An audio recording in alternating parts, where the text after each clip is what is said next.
Hello, I'm PJ with LV4GD, and we continue with Genesis chapter 2.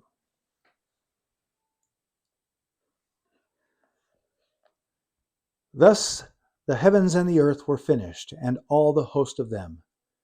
And on the seventh day God finished his work that he had done, and he rested on the seventh day from all his work that he had done.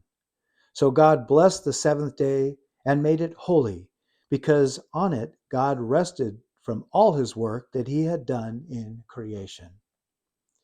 These are the generations of the heavens and the earth when they were created, in the day that the Lord God made the earth and the heavens.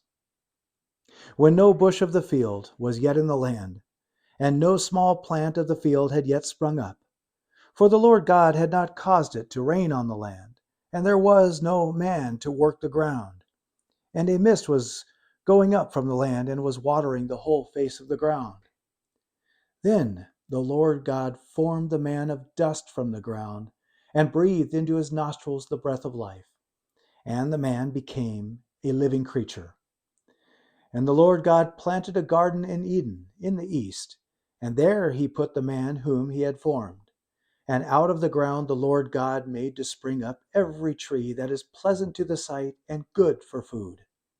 The tree of life was in the midst of the garden, and the tree of the knowledge of good and evil.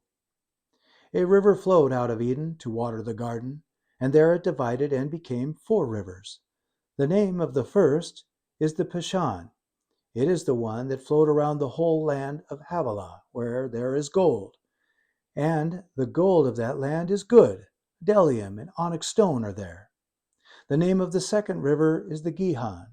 It is the one that flowed around the whole land of Cush. And the name of the third river is the Tigris, which flows east of Assyria. And the fourth river is the Euphrates. The Lord God took the man and put him in the garden to work and keep it.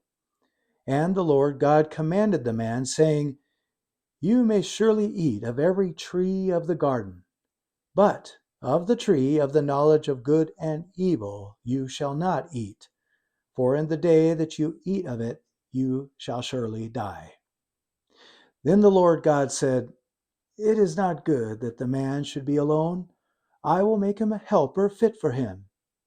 Now out of the ground the Lord God had formed every beast of the field and every bird of the heavens, and brought them to the man to see what he would call them. And whatever the man called every living creature, that was its name. The man gave names to all livestock, and to the birds of the heavens, and to every beast of the field. But for Adam there was not found a helper fit for him. So the Lord God caused a deep sleep to fall upon the man, and while he slept, took one of his ribs, and closed up its place with flesh. And the rib that the Lord God had taken from the man, he made into a woman, and brought her to the man. Then the man said, This at last is bone of my bones and flesh of my flesh. She shall be called woman, because she was taken out of man. Therefore a man shall leave his father and his mother, and hold fast to his wife, and they shall become one flesh. And the man and his wife were both naked, and were not ashamed. Thank you. Have a wonderful day.